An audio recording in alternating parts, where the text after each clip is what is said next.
प्रातः क्लास चल रहा था 31 दिसंबर 1968। 5वां पेज का मध्य बात चल रही थी। आत्मा की बैटरी चार्ज करते हैं तो कितने विघ्न पड़ते। माया तुम्हारी बैटरी को चार्ज नहीं करने देती है। तो खेल है ना, ये भी बच्चे बना हुआ खेल है। सबकी बैटरी एक जैसी चार्ज नहीं होती है। जैसे वो जड़ा बैटरियां होती हैं,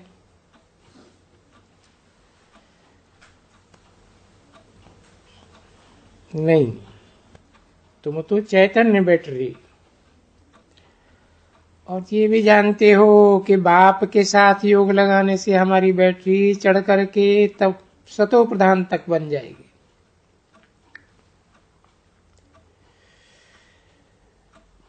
फिर सतो प्रधान तक भी बनेगी, सतो तक भी बनेगी, रजो तक भी बनेगी, तो तमो तक भी बनेगी।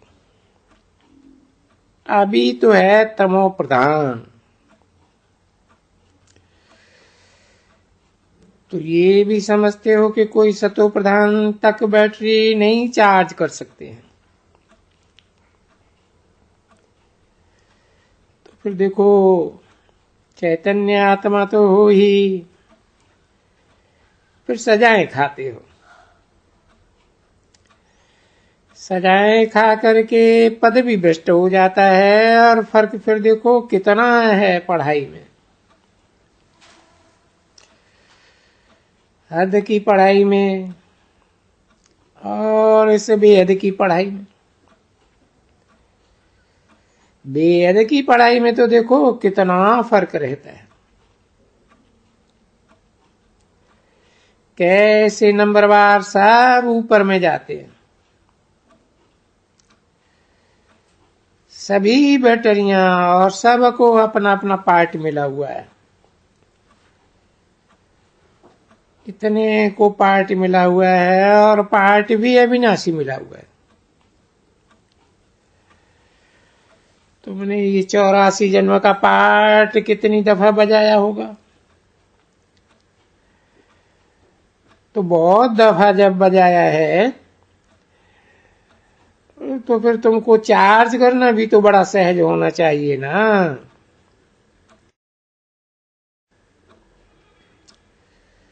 घड़ी घड़ी जो बैटरी डिस्चार्ज हो जाती है। अभी देखो मोटरें जाती हैं, मालूम है उनको, चलो डालो बैटरी और चार्ज होगा। अभी तुम्हारी बैटरी कितनी दफा चार्ज और डिस्चार्ज हुई है, ये ख्याल तो करो। तो जब जानते हो कि हमारी बैटरी डिस्चार्ज है, तो चार्ज करने में देरी क्यों लगनी चाहिए? घड़ी घड़ी माया है। वो जैसे बच्चा होता है ना, दूध पीता है और उसका तो थन निकाल दो तो दूध पिएगा बेचारा, चिल्लाएगा। ऐसे तुम्हारी भी ये माया है ना। को तुम बच्चों को वो जो चार्ज कर रहे हो, उन बच्चों को हटाए देती है। ये ड्रामा में उनका पार्ट है। तुम्हारी बैटरी घड़ी घड़ी से चार्ज से डिस्चार्ज कराई देती है। और फिर बहुत कोशिश करते हो, नहीं बाबा को याद करें, नहीं कर सकते हो। तो ड्रामा में पार्ट इतना कड़ा रखा हुआ है कि नहीं कर सकते हो। परंतु इतनी तो बैटरी वो हटाए देती है। जो जो चार्ज किया अच्छा किया, वो समझो कि कोई सतो प्रधान तक नजदीक में गया ना, तो फट से उन्हों को भी लगाए करके वो डिस्चार्ज कर देगी। 31 दिसंबर 1968 की प्रातः क्लास का छठा पेज। तभी तो बाबा समझाते हैं ना। कोई ने कहा बहुत महारथी। अरे जितना बड़ा महारथी ऐसे सेफ न समझे अपने को। गफलत अगर किया तो झट घूसा लग जाएगा और फिर गिर जाएंगे। तो अभी भी तो होता रहता है। और बाप कहते हैं पिछाड़ी तक भी होता रहेगा। लड़ाई तो पिछाड़ी तक भी चलेगी ना। पीछे जब कि लड़ाई का अंत होता है तो खराला ही खलास। पीछे देखते हो ना क्या हो जाते हैं, सब खत्म हो जाते। जिनकी जैसी जैसी बैटरी चार्ज होती है वो ही पद फिर उनको आ करके मिल जाता है। नंबरवार पुरुषार्थ अनुसार उतरना है फिर। तो देखो सारी सृष्टि की जो भी आत्माएं हैं, क्योंकि बच्चे हैं और बाप को सबकी बैटरी चार्ज करानी है तो कराते हैं, पुरुषार्थ करते हैं नंबरवार। तो नंबरवार सजाएं भी खाते हैं, पद भी नीचे गिर जाता है। तो देखो ये खेल कैसा बना हुआ है। इस खेल को जितना गौर से बैठ करके समझें, ये क्या है, वंडरफुल है। बाबा के साथ योग लगाने में कितना घड़ी घड़ी हट जाता है बुद्धियों। तो हट जाने का नुकसान कितना होता है। तो इसलिए ना हटे, उसके लिए पुरुषार्थ है। तो तुम्हारा पुरुषार्थ करते करते जब नाटक का फिर समाप्ति होती है तब नंबरवार पुरुषार्थ अनुसार तुम्हारा पार्ट भी ऐसे ही पूरा होता है। और वो पार्ट तुम्हारा पूरा ऐसा होता है जैसे कल्प कल्प पूरा होता ही रहता है। बेहद के नाटक का पार्ट, पढ़ाई का वो पार्ट सो जैसे कल्प कल्प पूरा होता है तैसे ही पूरा होता है। वैसे ही आत्माओं की माला बनती रहती है। अगर तुम कहेंगे अच्छा क्या रुद्र की माला, विष्णु की माला? हाँ, विष्णु की माला भी ऐसे ही समझो। क्योंकि पहले पहले तो नंबर में ये रखेंगे ना, पीछे तो है ना, वंश तो यही चला आता है ना। बाप तो दैवी दुनिया स्थापन करते हैं ना। फिर भले आकर के उनको रावण आसुरी बनाए देते हैं, पर फिर भी तो शुरू तो दैवी दुनिया की करेंगे ना। तो जैसे रुद्रमाला है तैसे रुंडमाला है। बाकी ये संगम युग है ब्राह्मणों की माला, तो वो अभी नहीं बन सकेगी। अभी ऐसे ही बनेगी जैसे तुम माला वाले जो बनाते हैं ना, तुम जाके देखो क्या करते हैं। एक निकाल के दूसरा, दूसरा निकाल के तीसरा, बड़ी फिर खोलेगा ताकि वो ग्रेजुएट माला बन जाए। तो तुम्हारी ग्रेजुएट माला बनेगी तब जब कि रुद्र माला बनेगी। इसलिए ब्राह्मणों की माला यूं है, ब्राह्मणों की माला भी वास्तव में, परंतु इस समय नहीं बन सकती है, क्योंकि फिर भी प्रजापिता ब्रह्मा को फिर आदिदेव कहेंगे ना। वास्तव में अगर कहेंगे तो सभी प्रजापिता ब्रह्मा का शुरू से संतान होते हैं। शिव बाबा की भी संतान की माला कहेंगे, ब्रह्मा की भी वास्तव में माला कहेंगे,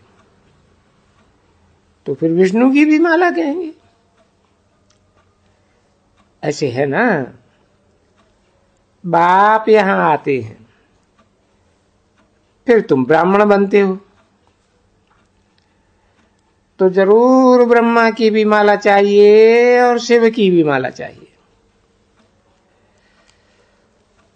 क्योंकि वो प्रजापिता है और वो भी तो पिता है।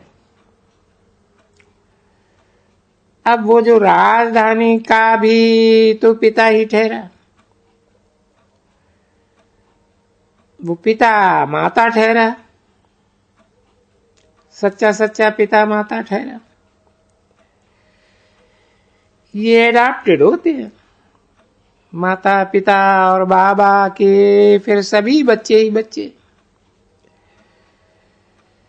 ये जो ज्ञान है ना बच्चे, वो तुम्हारे नंबरवार सुनते सब एक रस, कोई सुनते हैं उसी समय में कान से निकालते जाते हैं, कोई तो सुनते भी, बहुत आते सुनते भी नहीं है, उनको मालूम भी नहीं है। समझा ना। अब बुद्धि देखो, वंडरफुल है ना बुद्धि। तुम बैठ करके पढ़ते हो, ऐसे भी हैं घर में जो पढ़ते भी नहीं है एकदम, उनको ये मालूम है ही जैसे कि नहीं है, कुछ भी मालूम नहीं। जो कोई भगवान आया हुआ है पढ़ाने के लिए, ऐसे समझेंगे ना। तुम पढ़ते हो, कोई कोई ऐसे होते हैं जो पढ़ते भी नहीं है, तो वो सारे को देखा ना, सभी सारे नाटक को अच्छी तरह से बच्चों ने जाना है, बहुत जाना है। और ये भी तो पढ़ाई है, पढ़ाई भी तो बहुत खुशी से पढ़नी चाहिए, जिससे इतना नॉलेज मिलती है। जो नॉलेज कभी भी कोई पंडित विद्वान आचार्य को ये नॉलेज नहीं है, वो तो सभी भगत है। तुम उनको पंडितों बड़े बड़े विद्वानों को क्या कहते? भगत। अरे भाई, भक्ति से पता है तुम्हारा क्या होगा। तुम बहुत विद्वान बने हो और बहुत दुर्गति को पाए हुए। अभी कोई को कहो, तुम कहोगे तो देखो बिगड़ जाएगा ना। 31/12/1968 की प्रातः क्लास का 7वां पेज। क्यों भला हम उसको ऐसे कह देते, तुम बहुत पढ़े हो, तुम बहुत दुर्गति को पाएंगे। अरे भाई क्यों? पढ़ाई से तो सदगति मिलनी चाहिए। नहीं नहीं, तुम ग्लानि करते हो, पढ़ते नहीं हो, ग्लानि करते हो, है ना। पहले पहले ग्लानि तुम क्या करते हो वो तुमको मालूम है? ईश्वर सर्वव्यापी है।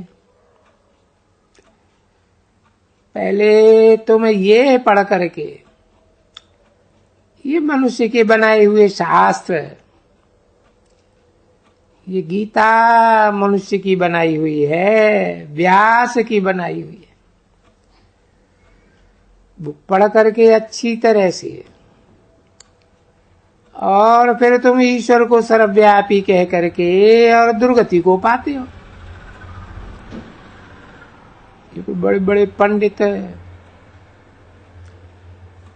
वो गीता ही है वास्तव में कि छोटी है, श्लोक भी उनको याद करना सहज होता है। ऐसे कभी नहीं सुनेगा वेद किसी को कंठ है सारे, ये तो मुश्किल है। गीता के हैं कंठ, भाई कंठ कराते हैं, माइयों को कंठ करा देते हैं, फिर उनको बहुत प्यार से गायन सिखला करके कंठ कराते हैं, वो कंठ करते, फिर देखो उनका कितना मान होता है। तो बच्चियां भी, माताएं भी गीता ही का ज्ञान जब अच्छे सुनाती हैं संस्कृत में, और बदमान याद कर देती है, क्योंकि थोड़ी है ना, बदमान याद करने में तो कोई बहुत तकलीफ नहीं होती है, और उनको अर्थ भी वही उल्टा सुल्टा समझाए करके फिर देखो कितना उनका मान ऊंचा करते हैं। फिर भी तुम उनके लिए क्या कहेंगे, ये हिरण्यकश्यप, हिरण्याक्ष, इनको फिर हिरण्यकश्यप ही कह दें।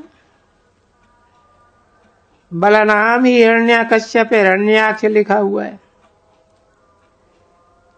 मेल फीमेल नहीं है। ये आत्माओं को ऐसे कह देते हैं, हिरण्यकश्यप, हिरण्याक्ष, जैसे कि आत्माएं असुर बन जाती है। हिरण्यकश्यप, हिरण्याक्ष कोई प्रवृत्ति मार्ग के युगल नहीं है, ये तो असुरों का नाम रख दिया है, जो बहुत पड़े हुए होते हैं। तो अभी देखो तो कितना विद्वानों का बादशाही है ना, उनकी बच्चे अभी बहुत मान है, बड़ी बादशाही इनकी ठहरती है, क्योंकि उनको सब माथा टेकते हैं। वहां नई दुनिया में तो कोई होते ही नहीं है मत्था टेकने वाला। सत्युग त्रेता में मत्था टेकने की बात ही नहीं होती है। ओम शांति।